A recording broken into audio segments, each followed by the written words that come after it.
बहुत समय पहले की बात है। एक राज्य था सुवर्णपुर।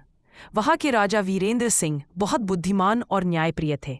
उनके राज्य में खुशहाली थी, खेत हरे भरे थे और लोग आनंद से रहते थे। पर राजा के पास एक रहस्यमय खजाना भी था।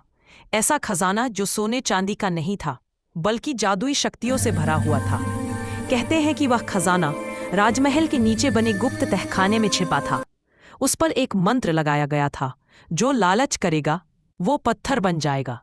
एक दिन राजा ने सोचा कि अब वे बूढ़े हो गए हैं, तो यह खजाना किसी योग्य उत्तराधिकारी को सौंप देना चाहिए।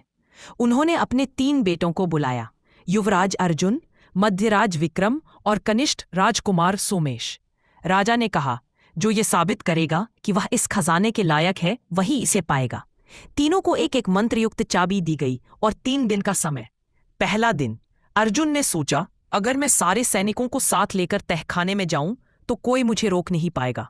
वह गया, पर जैसे ही उसने दरवाजा खोला, लालच भरा मन उसके भीतर आया और पल भर में वह पत्थर की मूर्ति बन गया। दूसरा दिन, विक्रम ने सोचा, मैं जादूगर से मिलकर कोई तोड़ निकाल लूं।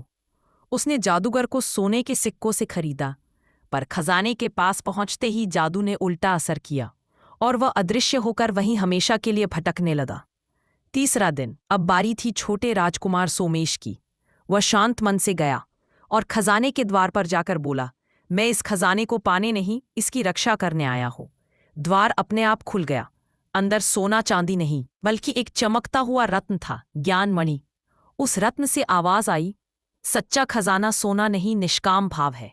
जिसने लोह पर विजय पाई वही असली राजा है।